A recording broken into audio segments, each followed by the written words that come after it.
ನಮಸ್ತೆ ಎಲ್ಲರಿಗೂ. 27/5/2026 ಇಂದು ಶುಭ ದಿನ. ಏಕೆ ಅಂದರೆ ನೀವು ಏನೆಲ್ಲ ಮನಸ್ಸಿನಲ್ಲಿ ತುಂಬ ವರ್ಷಗಳಿಂದ ಆಸೆ ಇಟ್ಕೊಂಡಿದ್ದೀರಾ ಅದನ್ನೆಲ್ಲ ನೆರವೇರಬೇಕು ಅಂದರೆ ಇವತ್ತು ನೀವು ಈ ಬೆಳಗ್ಗೆ 6:30 ಒಳಗಡೆನೂ ಮಾಡಬಹುದು. ಬಟ್ ಏನು ತೊಂದರೆ ಇಲ್ಲ. ಆದರೆ ಈಗ ನೀವು ಕೆಲವೊಬ್ಬರಿಗೆ ಈಗಲೇ ಸಮಯ ಸಿಗೋದು, ಹಾಗಾಗಿ ಈ ಸಂಜೆ ತನಕ ನೀವು ಮಾಡಬಹುದು. ಆದಷ್ಟು ನೀವು ಇವತ್ತು ಈ ಏಕಾದಶಿ ಇರೋದ್ರಿಂದ, ಇದು ಸುಮಾರು ವರ್ಷಗಳಿಗೊಮ್ಮೆ ಬರೋದ್ರಿಂದ ಇದು ತುಂಬಾನೇ ಪವರ್ಫುಲ್ ಏಕಾದಶಿ ಅಂತಾನೆ ಅನ್ಬಹುದು. ಅದರಲ್ಲೂ ಕೂಡ ಈ ನಿರ್ಜಲ ಏಕಾದಶಿ ಕೆಲವೊಬ್ಬರಿಗೆ ಆಗುತ್ತೆ. ಯಾಕೆಂದ್ರೆ ನೀರು ಸಹ ಕುಡಿದಲೇ ಮಾಡೋದು ತುಂಬಾನೇ ಪ್ರಶಸ್ತ. ಇದು ಎಲ್ಲರಿಗೂ ಆಗಲ್ಲ. ಯಾಕೆಂದ್ರೆ ಅರ್ಧದಲ್ಲೇ ಕೈ ಬಿಟ್ಬಿಡ್ತಾರೆ, ಸುಸ್ತಾಗುತ್ತೆ, ಮತ್ತೆ ಆರೋಗ್ಯದ ಸ್ಥಿತಿ ಸರಿಯಾಗಿರಲ್ಲ. ಹಾಗಾಗಿ ನೀವು ಈ ಹಾಲು ಹಣ್ಣು ಇದನ್ನೆಲ್ಲ ನೀವು ಸೇವನೆ ಮಾಡಿಕೊಂಡು ಈ ಏಕಾದಶಿನ ನೀವು ಜೀವನದಲ್ಲಿ ಅಂದ್ಕೊಂಡ ಈ ಕನಸು ನನಸಾಗಬೇಕಾ? ಹಾಗಾದ್ರೆ ನೀವು ಈ ಮಂತ್ರವನ್ನ ಪಠನೆ ಮಾಡಲೇಬೇಕು. ಓಂ ನಮೋ ಭಗವತಿ ವಾಸುದೇವಾಯ ನಮಃ ಅನ್ನೋ ಮಂತ್ರವನ್ನ 108 ಬಾರಿ ಪಠಿಸಿ. ಇಲ್ಲಾಂದ್ರೆ ಓಂ ಕೃಷ್ಣಾಯ ನಮಃ ಅನ್ನೋ ಈ ಮಂತ್ರ ಕೂಡ ನೀವು ಹೇಳಬಹುದು. ಆದಷ್ಟು ಈ ಮಂತ್ರವನ್ನ ನೀವು ಹೇಳ್ಕೊಂಡ್ರೆ ನೀವು ಜೀವನದಲ್ಲಿ ಏನೆಲ್ಲ ಕಷ್ಟಪಟ್ಟಿದ್ದೀರಾ, ಏನೆಲ್ಲ ಕನಸು ಕಂಡಿದ್ದೀರಾ ಅದನ್ನೆಲ್ಲ ಈಗ ನೆರವೇರೋ ಟೈಮು. ಈ ಶುಭಗಳಿಗೆ ಇವತ್ತಿನ ದಿನ ಈ ಶುಭ ದಿನ ಅಂತಾನೆ ಅನ್ಬಹುದು. ಆದಷ್ಟು ನೀವು ಈ ಪುರುಷೋತ್ತಮ ಏಕಾದಶಿ ಇರೋದ್ರಿಂದ ನೀವು ಯಾರಿಗೆಲ್ಲ ಸಾಧ್ಯವಾಗುತ್ತೆ ಅವರು ಈ ನಿರ್ಜಲ ಏಕಾದಶಿನ ನೀವು ಮಾಡಬಹುದು.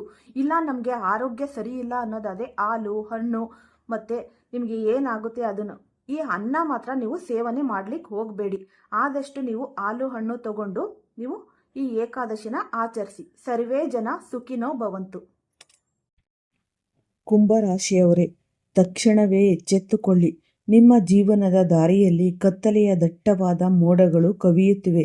ಇದು ಸಾಮಾನ್ಯ ಗ್ರಹಚಾರದ ಮುನ್ಸೂಚನೆಯಲ್ಲ, ಬದಲಿಗೆ ನಿಮ್ಮ ಇಡೀ ಬದುಕನ್ನು ಅಲ್ಲೋಲ ಕಲ್ಲೋಲ ಮಾಡಬಲ್ಲ ಒಂದು ಬ್ರಹ್ಮಾಂಡದ ಮಹಾ ಎಚ್ಚರಿಕೆ. ಮುಂದಿನ ಈ ಒಂದು 48 ಗಂಟೆಗಳು ನಿಮ್ಮ ಪಾಲಿಗೆ ಅತ್ಯಂತ ಕಠಿಣ ಹಾಗೂ ಈ ಒಂದು ಪರೀಕ್ಷಾತ್ಮಕ ಸಮಯವಾಗಿರಲಿದೆ.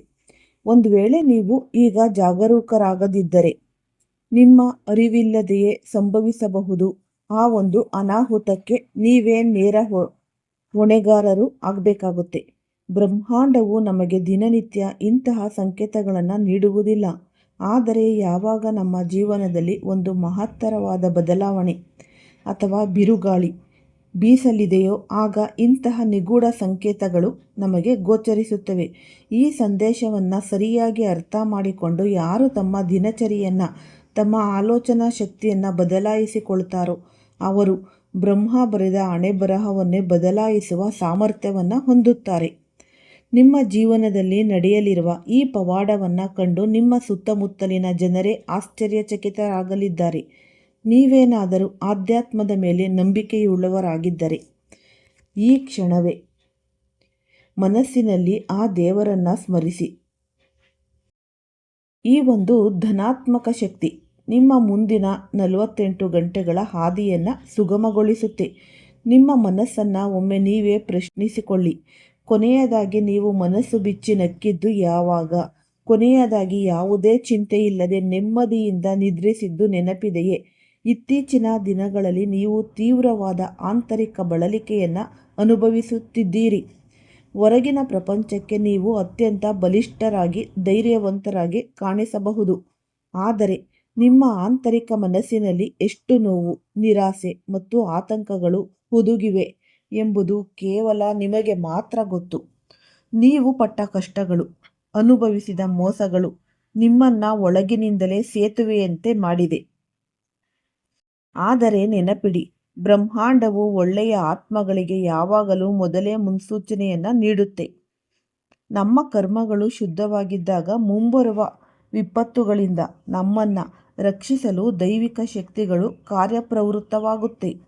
ಮುಂದಿನ 48 ಗಂಟೆಗಳ ಕಾಲ ಸೃಷ್ಟಿಯಾಗುತ್ತಿರುವ ಗ್ರಹಗಳ ಮೈತ್ರಿಯು ನಿಮ್ಮ ಜೀವನಕ್ಕೆ ಒಂದು ದೊಡ್ಡ ಆಘಾತ ಅಥವಾ ಆರ್ಥಿಕ ನಷ್ಟವನ್ನು ತರಬಹುದು.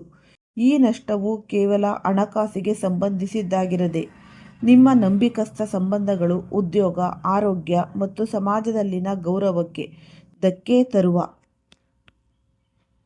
ರೂಪದಲ್ಲಿಯೂ ಇರಬಹುದು. ಅತೀ ದೊಡ್ಡ ಅಪಾಯವೆಂದರೆ ಇದು ಯಾವುದೇ ಮುನ್ಸೂಚನೆಯಿಲ್ಲದೆ ಸಂಭವಿಸುತ್ತೆ. ಇತ್ತೀಚಿನ ದಿನಗಳಲ್ಲಿ ನಿಮ್ಮ ಮನಸ್ಸಿನಲ್ಲಿ ಅಕಾರಣವಾಗಿ ಹೆದರಿಕೆ ಅಥವಾ ಆತಂಕ ಉಂಟಾಗುತ್ತಿದೆಯೇ? ರಾತ್ರಿಯ ಸಮಯದಲ್ಲಿ ನಿರಂತರವಾಗಿ ಕೆಟ್ಟ ಕನಸುಗಳು ಬಿದ್ದು ಬೆವರಿ ಎಚ್ಚರವಾಗುತ್ತಿದ್ದೀರಾ? ಕತ್ತಲೆ ಎತ್ತರದಿಂದ ಬೀಳುವುದು ಅಥವಾ ಯಾರೋ ನಿಮ್ಮನ್ನು ಬೆನ್ನಟ್ಟುತ್ತಿರುವಂತೆ ಭಾಸವಾಗುತ್ತಿದೆಯೇ? ಹಾಗಿದ್ದರೆ ಇದನ್ನು ಸಾಧಾರಣ ವಿಷಯವೆಂದು ನಿರ್ಲಕ್ಷಿಸಬೇಡಿ. ಇವೆಲ್ಲವೂ ನಿಮ್ಮ ಸುತ್ತಲಿನ ನಕಾರಾತ್ಮಕ ಶಕ್ತಿಗಳು ನಿಮ್ಮನ್ನು ಆವರಿಸಿಕೊಳ್ಳಲು ಪ್ರಯತ್ನಿಸುತ್ತಿವೆ ಎಂಬುದರ ಲಕ್ಷಣಗಳು. ಸಾಮಾನ್ಯವಾಗಿ ಕುಂಭರಾಶಿಯವರು ಅತ್ಯಂತ ಶಾಂತ ಸ್ವಭಾವದವರು ಮತ್ತು ಎಲ್ಲರನ್ನ ಬೇಗನೆ ನಂಬುವ ಗುಣದವರು. ಆದರೆ ಈ ದಿನಗಳಲ್ಲಿ ನೀವು ಸಣ್ಣ ಪುಟ್ಟ ವಿಷಯಗಳಿಗೂ ಅತಿಯಾಗಿ ಸಿಟ್ಟಾಗುತ್ತಿರಬಹುದು ಅಥವಾ ತಾಳ್ಮೆ ಕಳೆದುಕೊಳ್ಳುತ್ತಿರಬಹುದು. ಇದು ಪ್ರಕೃತಿಯು ನಿಮ್ಮ ಧೈರ್ಯ ಮತ್ತು ತಾಳ್ಮೆಯನ್ನು ಪರೀಕ್ಷಿಸುವ ಸಮಯ. ಹಣದ ಹರಿವಿನಲ್ಲಿ ದಿಢೀರ್ ಅಡೆತಡೆಗಳು ಉಂಟಾಗುವುದು, ಕೈಗೆ ಬಂದ ಹಣ ಕೊನೆ ಕ್ಷಣದಲ್ಲಿ ಕೈತಪ್ಪಿ ಹೋಗುವುದು ಸಹ ಇದರ ಪ್ರಮುಖ ಸಂಕೇತಗಳು. ನಿಮ್ಮ ಒಳಗಣ್ಣು ಯಾರ ಮೇಲಾದರೂ ಸಂಶಯ ವ್ಯಕ್ತಪಡಿಸುತ್ತಿದ್ದರೆ ಆ ಧ್ವನಿಯನ್ನು ಆಲಕ್ಷಿಸಬೇಡಿ. ಯಾರನ್ನ ಕುರುಡಾಗಿ ನಂಬಲು ಹೋಗಬೇಡಿ. ಇಲ್ಲದಿದ್ದರೆ ನಿಮ್ಮ ಅದೃಷ್ಟದ ಆಟವೇ ತಿರುಗುಮುರುಗಾಗಬಹುದು. ನಿಮ್ಮ ಆಂತರಿಕ ಮನಸ್ಸಿನಲ್ಲಿ ನೆಮ್ಮದಿ ಇಲ್ಲದಿರಲು ಕೇವಲ ಗ್ರಹಗಳ ಚಲನೆ ಮಾತ್ರ ಕಾರಣವಲ್ಲ. ಬದಲಿಗೆ ನಿಮ್ಮ ಸುತ್ತಮುತ್ತಲಿನ ಪರಿಸರ ಮತ್ತು ಗೃಹದಲ್ಲಿ ಆವರಿಸಿರುವ ನಕಾರಾತ್ಮಕ ಶಕ್ತಿಗಳು ಇದಕ್ಕೆ ಪ್ರಮುಖ ಕಾರಣವಾಗಿವೆ. ಯಾವಾಗ ಮನೆಯ ಮುಖ್ಯ ದ್ವಾರದ ಬಳಿ ಚಪ್ಪಲಿ ಹಾಗೂ ಪಾದರಕ್ಷೆಗಳು ಅಸ್ತವ್ಯಸ್ತವಾಗಿ ಬಿದ್ದಿರುತ್ತವೆಯೋ ಆ ಮನೆಯೊಳಗೆ ಸಕಾರಾತ್ಮಕ ಶಕ್ತಿಗಳ ಪ್ರವೇಶ ಕಠಿಣವಾಗುತ್ತೆ. ಮುಖದ್ವಾರವೇ ಮಹಾಲಕ್ಷ್ಮಿಯ ಆಗಮನದ ಒಂದು ದಾರಿ. ಅದನ್ನು ಸದಾ ಸ್ವಚ್ಛವಾಗಿಟ್ಟುಕೊಳ್ಳಿ. ವಿಶೇಷವಾಗಿ ಶನಿವಾರ ಮತ್ತು ಭಾನುವಾರದ ದಿನಗಳಲ್ಲಿ ಕಲ್ಲುಪ್ಪು ಮಿಶ್ರಿತ ನೀರಿನಿಂದ ಮನೆಯ ಹೊಸ್ತಿಲು ಮತ್ತು ಮೂಲೆ ಮೂಲೆಗಳಲ್ಲಿ ಪ್ರೋಕ್ಷಣೆ ಮಾಡುವುದರಿಂದ ಆವರಿಸಿರುವ ದಾರಿದ್ರ್ಯ ಹಾಗೂ ಕಣ್ಣು ದೃಷ್ಟಿ ನಿವಾರಣೆಯಾಗುತ್ತೆ. ಮನೆಯ ಹೊಸ್ತಿಲ ಮೇಲೆ ಕುಳಿತುಕೊಳ್ಳುವ ಅಭ್ಯಾಸವಿದ್ದರೆ ಅದನ್ನು ಹಿಂದೆ ನಿಲ್ಲಿಸಿ. ಅದು ರಾಹು ಕೇತುಗಳ ಕೆಟ್ಟ ದೃಷ್ಟಿಯನ್ನು ಆಕರ್ಷಿಸುತ್ತೆ. ಧೂಳು ಮತ್ತು ಕಸ ತುಂಬಿದ ಜಾಗದಲ್ಲಿ ನಕಾರಾತ್ಮಕ ಶಕ್ತಿಗಳು ಬೇಗನೆ ಜಾಗೃತಗೊಳ್ಳುತ್ತೆ. ಆದ್ದರಿಂದ ಮನೆಯನ್ನು ಸದಾ ದೀಪದಂತೆ ಕಂಗೊಳಿಸುವಂತೆ ನೋಡಿಕೊಳ್ಳಿ. ಪ್ರತಿನಿತ್ಯ ಸೂರ್ಯೋದಯದ ಸಮಯದಲ್ಲಿ ತಾಮ್ರದ ಬಿಂದಿಗೆಯಲ್ಲಿ ಸೂರ್ಯನಿಗೆ ಆರ್ಘ್ಯವನ್ನು ಅರ್ಪಿಸಿ. ನಂತರ ಮನೆಯ ಪ್ರತಿ ಕೋಣೆಗೂ ಧೂಪದ ಹೊಗೆಯನ್ನು ತೋರಿಸಿ. ಹನುಮಾನ್ ಚಾಲೀಸವನ್ನು ಪಠಿಸುವುದರಿಂದ ಎಂತಹ ಕಡು ಕಷ್ಟಗಳು ಕರಗಿ ನೀರಾಗುತ್ತೆ. ಕುಂಭರಾಶಿಯವರ ಅತ್ಯಂತ ದೊಡ್ಡ ದೌರ್ಬಲ್ಯವೆಂದರೆ ಅತಿಯಾದ ಭಾವುಕತೆ. ಯಾರಾದರೂ ಬಂದು ತಮ್ಮ ಕಷ್ಟದ ಸುಳ್ಳು ಕಥೆಯನ್ನು ಹೇಳಿದರೆ ಅದನ್ನು ನಿಜವೆಂದು ನಂಬಿ ಕಣ್ಣೀರು ಸುರಿಸುವ ಗುಣ ನಿಮ್ಮದು. ಅವರ ಮಾಯಾಜಾಲದಲ್ಲಿ ಸಿಲುಕಿ ನಿಮಗೇನು ಇಲ್ಲದಿದ್ದರೂ ಪರವಾಗಿಲ್ಲ, ಅವರಿಗೆ ಸಹಾಯ ಮಾಡಬೇಕೆಂದು ನಿಮ್ಮ ಸರ್ವಸ್ವವನ್ನು ತ್ಯಾಗ ಮಾಡಲು ಸಿದ್ಧರಾಗುತ್ತೀರಿ. ನೆನಪಿಡಿ, ಈ ಪ್ರಪಂಚವು ನಿಮ್ಮ ನಿಷ್ಕಲ್ಮಶ ಮನಸ್ಸನ್ನು ದುರುಪಯೋಗಪಡಿಸಿಕೊಳ್ಳಲು ಹೊಂಚು ಹಾಕುತ್ತಿದೆ. ನಿಮ್ಮ ಸುತ್ತಮುತ್ತಲಿರುವ ಕೆಲವು ಮಿತ್ರರೇ ನಿಮ್ಮ ಬೆನ್ನಿಗೆ ಚೂರಿ ಹಾಕಲು ಕಾಯುತ್ತಿದ್ದಾರೆ. ಅವರು ನಿಮ್ಮನ್ನು ತಪ್ಪು ದಾರಿಗೆಳೆಯಲು, ದುರಭ್ಯಾಸಗಳಿಗೆ ಪ್ರೇರೇಪಿಸಲು ಅಥವಾ ಅನೈತಿಕ ಆಮಿಷಗಳನ್ನು ಒಡ್ಡಲು ಪ್ರಯತ್ನಿಸಬಹುದು. ಅವರ ಸಿಹಿ ಮಾತುಗಳಿಗೆ ಮರುಳಾಗಿ ನೀವು ತಪ್ಪು ಹೆಜ್ಜೆ ಇಟ್ಟರೆ ಅದು ನಿಮ್ಮ ಬದುಕಿನ ಕೊನೆಯ ಒಳ್ಳೆಯ ದಿನವಾಗಿರಲಿದೆ. ನಂತರದ ದಿನಗಳಲ್ಲಿ ನೀವು ಕೋರ್ಟ್ ಕಚೇರಿ ಅಥವಾ ಕಾನೂನಿನ ಕಠಿಣ ಸಂಕೋಲೆಗಳಿಗೆ ಸಿಲುಕಬೇಕಾಗಬಹುದು. ಶನಿದೇವರ ಕರ್ಮದ ಈ ಒಂದು ಲಾಠಿ ಒಮ್ಮೆ ಬೀಸಿದರೆ ಮತ್ತೆ ಎದ್ದು ನಿಲ್ಲುವುದು ಅಸಾಧ್ಯ. ಆದ್ದರಿಂದ ಮುಂದಿನ 48 ಗಂಟೆಗಳ ಕಾಲ ಯಾರೊಂದಿಗೂ ಆರ್ಥಿಕ ವ್ಯವಹಾರಗಳನ್ನು ಮಾಡಬೇಡಿ. ಯಾರದ್ದೇ ವೈಯಕ್ತಿಕ ವಿಚಾರಗಳಲ್ಲಿ ತಲೆ ಹಾಕಲು ಹೋಗಬೇಡಿ. ಬ್ರಹ್ಮಾಂಡವು ನಿಮ್ಮನ್ನು ಕೇವಲ ಕಷ್ಟಗಳಿಗೆ ತಳ್ಳುತ್ತಿಲ್ಲ, ಬದಲಿಗೆ ನಿಮ್ಮೊಳಗಿನ ಹೆಮ್ಮರವನ್ನು ಜಾಗೃತಗೊಳಿಸಲು ಒಂದು ಮಹಾಪರೀಕ್ಷೆಯನ್ನು ಇಡುತ್ತಿದೆ. ನಿಮ್ಮ ನಾಲಿಗೆಯ ಮೇಲೆ ಈ ಸಮಯದಲ್ಲಿ ದೇವತೆಗಳು ನೆಲೆಸಿರುತ್ತಾರೆ. ಅಪ್ಪಿತಪ್ಪಿಯೂ ನಿಮ್ಮ ಬಾಯಿಯಿಂದ ನಕಾರಾತ್ಮಕ ಅಥವಾ ಅಮಂಗಳಕರ ಮಾತುಗಳು ಹೊರಬರಬಾರದು. ಯಾರನ್ನಾದರೂ ಶಪಿಸುವುದು, ನಿಮ್ಮ ಹಣೆಬರಹವನ್ನು ನೀವೇ ನಿಂದಿಸಿಕೊಳ್ಳುವುದನ್ನು ನಿಲ್ಲಿಸಿ. ನೀವು ಏನನ್ನು ಆಳವಾಗಿ ಬಯಸುತ್ತೀರೋ ಅದು ಈ ಸಮಯದಲ್ಲಿ ಸಿದ್ಧಿಸಲಿದೆ. ಯಾರು ಈ ಕಠಿಣ ಪರೀಕ್ಷೆಯಲ್ಲಿ ತೇರ್ಗಡೆಯಾಗುತ್ತಾರೋ ಅವರಿಗೆ ಮುಂದಿನ ದಿನಗಳಲ್ಲಿ ರಾಜಯೋಗ ಕಾಯ್ದಿರಿಸಲಾಗಿದೆ. ಉದ್ಯೋಗದಲ್ಲಿ ಹೊಸ ಜವಾಬ್ದಾರಿಗಳು, ಪದೋನ್ನತಿ ಹಾಗೂ ವ್ಯವಹಾರದಲ್ಲಿ ಅನಿರೀಕ್ಷಿತ ಧನಲಾಭ ಉಂಟಾಗಲಿದೆ. ನಿಮ್ಮನ್ನು ಯಾರು ಕೀಳಾಗಿ ನೋಡಿದ್ದರೋ ಅವರೇ ನಿಮ್ಮ ಕಾಲ ಬಳಿಗೆ ಬಂದು ನಿಲ್ಲುವ ದಿನಗಳು ದೂರವಿಲ್ಲ. ಆದರೆ ಅದಕ್ಕಾಗಿ ನೀವು ನಿಮ್ಮ ಅಹಂಕಾರವನ್ನು ತೊರೆದು ಕೋಪವನ್ನು ನಿಯಂತ್ರಣದಲ್ಲಿಟ್ಟುಕೊಂಡು ಕಡಿಮೆ ಮಾತನಾಡಿ ಹೆಚ್ಚು ಆಲಿಸುವ ಅಭ್ಯಾಸವನ್ನು ರೂಢಿಸಿಕೊಳ್ಳಬೇಕು. ನಿಮ್ಮ ಗುಪ್ತ ಯೋಜನೆಗಳನ್ನು ಅತ್ಯಂತ ಆಪ್ತರ ಬಳಿಯೂ ಹಂಚಿಕೊಳ್ಳಬೇಡಿ. ಕಳೆದ ವರ್ಷ ಅಂದರೆ 2025ರಲ್ಲಿ ನೀವು ಸಾಕಷ್ಟು ಆಲಸ್ಯತನವನ್ನು ಪ್ರದರ್ಶಿಸಿದ್ದೀರಿ. ಕೈಗೆ ಬಂದ ಕೆಲಸಗಳನ್ನು ಮುಂದೂಡುತ್ತಾ ಇವತ್ತು ಮಾಡುವುದನ್ನು ನಾಳೆ ಮಾಡೋಣ, ನಾಳೆ ಮಾಡುವುದನ್ನು ಮುಂದಿನ ವಾರ ಮಾಡೋಣ ಎಂಬ ಉದಾಸೀನತೆಯಿಂದಾಗಿ ನಿಮ್ಮ ಅಮೂಲ್ಯವಾದ ಸಮಯವೆಲ್ಲ ವ್ಯರ್ಥವಾಯಿತು. ಆ ಕಾರಣದಿಂದಲೇ 2025ರ ವರ್ಷವು ನಿಮ್ಮ ನಿರೀಕ್ಷೆಗೆ ತಕ್ಕಂತೆ ಯಶಸ್ಸನ್ನು ನೀಡಲಿಲ್ಲ. ಆದರೆ ಲಯಕಾರಕನಾದ ಆ ಪರಶಿವನು ನಿಮ್ಮ ಈ ಸ್ಥಿತಿಯನ್ನು ಬದಲಾಯಿಸಲು ಬಯಸಿದ್ದಾನೆ. ನಿಮ್ಮ ಪಾಲಿಗೆ ಈ 2026ನೇ ವರ್ಷವು ಬದುಕಿನ ಒಂದು ರಿಸೆಟ್ ಬಟನ್ ಅಂತಲೇ ಇದ್ದಂತೆ. ನಿಮ್ಮ ಹಳೆಯ ಭಯ, ನಿರಾಸೆ, ಸೋಲು, ಬಡತನ ಮತ್ತು ಅನುಭವಿಸಿದ ಅಪಾರವಾದ ಮಾನಸಿಕ ನೋವುಗಳೆಲ್ಲವೂ ಈಗ ಇತಿಹಾಸದ ಪುಟಗಳನ್ನು ಸೇರಲಿವೆ. ನಿಮ್ಮಲ್ಲಿ ಹೊಸದೊಂದು ಆತ್ಮವಿಶ್ವಾಸ ಮೂಡಲಿದ್ದು, ಸ್ಥಿರವಾದ ಧನ ಸಂಪತ್ತು, ಸಮಾಜದಲ್ಲಿ ಗೌರವ ಹಾಗೂ ಮನಸ್ಸಿಗೆ ಪರಮಶಾಂತಿ ಲಭಿಸಲಿದೆ. ಇದಕ್ಕಾಗಿ ನೀವು ಮಾಡಬೇಕಾದ ಅತ್ಯಂತ ಶಕ್ತಿಶಾಲಿ ಮತ್ತು ರಾಮಬಾಣದಂತಹ ದೈವಿಕ ಉಪಾಯವನ್ನು ಈಗ ಅತ್ಯಂತ ಜಾಗರೂಕರಾಗಿ ಕೇಳಿ. ನಾಳೆಯಿಂದಲೇ ಆರಂಭಿಸಿ ಸತತ 7 ದಿನಗಳ ಕಾಲ ಮುಂಜಾನೆ ಎದ್ದ ತಕ್ಷಣ ಆ ಭೋಲೆನಾಥನ ನಾಮಸ್ಮರಣೆ ಮಾಡುತ್ತಾ ನಿಮ್ಮ ಕೈಲಾದ ಮಟ್ಟಿಗೆ ಒಬ್ಬ ಅತ್ಯಂತ ಅವಶ್ಯಕತೆ ಇರುವ ಅಥವಾ ನಿರ್ಗತಿಕ ವ್ಯಕ್ತಿಗೆ ದಾನವನ್ನು ಮಾಡಿ. ಅದು ಕೇವಲ ಒಂದು ಹೊತ್ತಿನ ಅನ್ನವಾಗಿರಬಹುದು, ಕುಡಿಯಲು ನೀರಾಗಿರಬಹುದು, ಅಥವಾ ನಿಮ್ಮ ಈ ಶಕ್ಯಾನುಸಾರ ಸ್ವಲ್ಪ ಹಣವಾಗಿರಬಹುದು. ಇಲ್ಲಿ ನೀವು ನೀಡುವ ವಸ್ತುವಿನ ಮೌಲ್ಯಕ್ಕಿಂತ ನಿಮ್ಮ ಮನಸ್ಸಿನಲ್ಲಿರುವ ಪರಿಶುದ್ಧವಾದ ಭಕ್ತಿ ಮತ್ತು ಕರುಣೆಯ ಭಾವನೆ ಮುಖ್ಯವಾಗುತ್ತೆ. ದಾರಿಯಲ್ಲಿ ಹೋಗುವಾಗ ನಿಮ್ಮ ಒಳಗಣ್ಣಿಗೆ ಯಾರಾದರೂ ನಿಜವಾದ ಕಷ್ಟದಲ್ಲಿದ್ದಾರೆ ಎಂದು ಭಾಸವಾದರೆ ಯಾವುದೇ ಹತ್ತಿರದ ಆಲೋಚನೆಗಳಿಲ್ಲದೆ ತಕ್ಷಣ ಅವರಿಗೆ ಸಹಾಯದ ಹಸ್ತ ಚಾಚಿ. ಪರಮೇಶ್ವರನೇ ಸ್ವತಃ ಬೇರೊಬ್ಬರ ರೂಪದಲ್ಲಿ ಬಂದು ನಿಮ್ಮ ದಯಾಗುಣದ ಪರೀಕ್ಷೆ ತೆಗೆದುಕೊಳ್ಳುತ್ತಿದ್ದಾನೆ ಎಂದು ಭಾವಿಸಿ. ಈ ಪರೀಕ್ಷೆಯಲ್ಲಿ ನೀವು ವಿಜಯಶಾಲಿಯಾದರೆ ನಿಮ್ಮ ಬದುಕಿನ ದಾರಿದ್ರ್ಯದ ಬೇರುಗಳೇ ಕಿತ್ತು ಹೋಗಲಿವೆ. ಈ ಸಂದೇಶವು ನಿಮ್ಮ ಬಳಿಗೆ ಸುಮ್ಮನೆ ತಲುಪಿಲ್ಲ. ಇದರ ಹಿಂದೆ ಆ ಮಹಾದೇವನ ಇಚ್ಛೆಯಿದೆ. ಜಗದೊಡೆಯನಾದ ಆ ಪರಶಿವನೇ ನಿಮ್ಮನ್ನು ಕೈ ಹಿಡಿದು ನಡೆಸುತ್ತಿದ್ದಾನೆ. ಆತನು ನಿಮ್ಮನ್ನು ನೋಡಿ ಹೇಳುತ್ತಿದ್ದಾನೆ, ಮಗನೇ, ಇನ್ನು ಮುಂದೆ ನೀನು ಯಾರಿಗೂ ಯಾವುದಕ್ಕೂ ಹೆದರಬೇಕಾದ ಅವಶ್ಯಕತೆ ಇಲ್ಲ. ನಿನ್ನ ಬೆನ್ನ ಹಿಂದೆ ಮಹಾಶಕ್ತಿಯಾಗಿ ನಾನಿದ್ದೇನೆ. ಬ್ರಹ್ಮಾಂಡದ ಈ ರಹಸ್ಯ ಸಂದೇಶವು ಎಷ್ಟು ಪ್ರಸಾರವಾಗುತ್ತಿದೆಯೋ ಅಷ್ಟು ನಿಮ್ಮ ಮೇಲಿನ ದೈವಿಕ ಕೃಪೆ ಹೆಚ್ಚಾಗುತ್ತಾ ಹೋಗುತ್ತೆ. ಈ ಆಧ್ಯಾತ್ಮಿಕ ಸತ್ಯವನ್ನು ಯಾರೇ ಓದಿದರೂ ಅಥವಾ ಕೇಳಿದರೂ ಅವರ ಜೀವನವು ಧನ್ಯವಾಗುತ್ತೆ. ಆದ್ದರಿಂದ ಪೂರ್ಣ ನಂಬಿಕೆಯಿಂದ ನೀವು ಈ ಮಾಹಿತಿಯನ್ನು ಆಲಿಸಿ ಮತ್ತು ನಿಮ್ಮಲ್ಲಿರುವ ಅಹಂಕಾರ ಮತ್ತು ಪರನಿಂದನೆಯನ್ನು ಸಂಪೂರ್ಣವಾಗಿ ತೊರೆದು ಮೌನವಾಗಿ ನಿಮ್ಮ ಕರ್ತವ್ಯದತ್ತ ಹೆಜ್ಜೆಯನ್ನು ಇಡಿ. ಮುಂಬರುವ ಸುವರ್ಣ ಯುಗವನ್ನು ಬರಮಾಡಿಕೊಳ್ಳಲು ನಿಮ್ಮ ಮನಸ್ಸನ್ನು ಸಿದ್ಧಗೊಳಿಸಿಕೊಳ್ಳಿ. ನಿಮ್ಮ ಜೀವನದ ದಿಕ್ಕನ್ನೇ ಬದಲಾಯಿಸಬಲ್ಲ ಮಹಾಕ್ರಾಂತಿಯ ಮುನ್ನುಡಿ ಅಂತಲೇ ಅನ್ನಬಹುದು. ಹಾಗಾಗಿ ನಾವು ಮಾತನಾಡುತ್ತಿರುವುದು ರಾಶಿಚಕ್ರದ ಅತ್ಯಂತ ನಿಗೂಢ ತಾಳ್ಮೆಯ ಸಕಾರ ರೂಪವಾಗಿರುವ ಈ ಕುಂಭರಾಶಿಯ ಜಾತಕದವರ ಬಗ್ಗೆ. ಕುಂಭರಾಶಿಯವರೇ, ನಿಮ್ಮ ಇತಿಹಾಸವನ್ನು ಒಮ್ಮೆ ತಿರುಗಿ ನೋಡಿ. ಕಳೆದ ಕೆಲವು ತಿಂಗಳುಗಳಿಂದ ಅಥವಾ ವರ್ಷಗಳಿಂದ ನೀವು ತುಂಬಾ ಕಣ್ಣೀರು ಹಾಕಿದ್ದೀರಿ. ಹಾಗಾಗಿ ಬ್ರಹ್ಮಾಂಡದ ನಿಯಮ ಹೊಂದಿದೆ.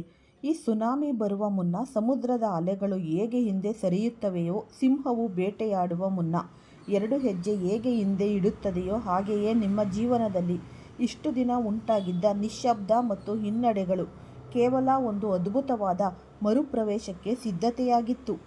ಈ ಸಿನಿಮಾ ರಂಗದಲ್ಲಿ ಅತ್ಯಂತ ಕ್ರೂರ ವಿಲನ್ಗಳ ಅಟ್ಟಹಾಸ ಮಿತಿಮೀರಿದಾಗ ಇನ್ನು ಎಲ್ಲವೂ ಮುಗಿದೇ ಹೋಯಿತು ಎನ್ನುವ ಕ್ಷಣದಲ್ಲಿ ನಾಯಕನ ಮಾಸ್ ಎಂಟ್ರಿ ಆಗುತ್ತೆ ಅಲ್ವೇ. ಅದೇ ರೀತಿ ಮೇ ತಿಂಗಳ ಈ ಕೊನೆಯ ದಿನಗಳಲ್ಲಿ, ಅಂದರೆ ಈ ಅತ್ಯಂತ ಪವಿತ್ರ ಹಾಗೂ ಶಕ್ತಿಶಾಲಿ ಕಾಲಘಟ್ಟದಲ್ಲಿ ಕುಂಭರಾಶಿಯವರ ಸಾಮ್ರಾಜ್ಯಶಾಹಿ ಮರುಪ್ರವೇಶ ಆರಂಭವಾಗಲಿದೆ. ನಿಮ್ಮ ಭರ್ಜರಿ ಜಯಭೇರಿಯನ್ನು ತಡೆಯಲು ಈ ಜಗತ್ತಿನ ಯಾವುದೇ ಶಕ್ತಿಗೂ ಸಾಧ್ಯವಿಲ್ಲ. ಇದು ಬ್ರಹ್ಮಾಂಡದ ರಾಜರು ಬರೆದಿರುವ ಶಾಹಿ ಆದೇಶ. ನಿಮ್ಮ ಜೀವನದಲ್ಲಿ ಈ ಅದ್ಭುತ ಪವಾಡ ಇದ್ದಕ್ಕಿದ್ದಂತೆ ಸಂಭವಿಸುತ್ತಿಲ್ಲ. ಇದರ ಹಿಂದೆ ನವಗ್ರಹಗಳ ರಾಜತಾಂತ್ರಿಕ ನಡೆ ಹಾಗೂ ಅತ್ಯಂತ ಅಪರೂಪದ ಖಗೋಳ ಬದಲಾವಣೆಗಳ ರಹಸ್ಯ ಅಡಗಿದೆ. ಈ ಮಹಾಗ್ರಂಥಗಳ ಪ್ರಕಾರ ಈ ನಿರ್ದಿಷ್ಟಾವಧಿಯಲ್ಲಿ 3 ಅತ್ಯಂತ ಪ್ರಭಾವಶಾಲಿ ಗ್ರಹಗಳು ಒಟ್ಟಾಗಿ ನಿಮ್ಮ ಜಾತಕದಲ್ಲಿ ಅಖಂಡ ವಿಜಯ ಯೋಗವನ್ನು ಸೃಷ್ಟಿಸುತ್ತಿವೆ. ಮೊದಲನೆಯದಾಗಿ, ನವಗ್ರಹಗಳ ಅಧಿಪತಿ ತೇಜಸ್ಸಿನ ಸಕಾರ ರೂಪವಾಗಿರುವ ಸೂರ್ಯದೇವ. ಸೂರ್ಯನು ಅಧಿಕಾರ, ಕೀರ್ತಿ ಮತ್ತು ನಾಯಕತ್ವದ ಸಂಕೇತ. ಎರಡನೆಯದಾಗಿ, ದೇವಗುರು ಬೃಹಸ್ಪತಿ, ಜ್ಞಾನ ಮತ್ತು ಭಾಗ್ಯದ ದೇವತೆ. ಇದು ಗೃಹದ ಕೃಪೆ ಇಲ್ಲದೆ ಮನುಷ್ಯನಿಗೆ ಅದೃಷ್ಟದ ಬಾಗಿಲು ತೆರೆಯಲು ಸಾಧ್ಯವೇ ಇಲ್ಲ.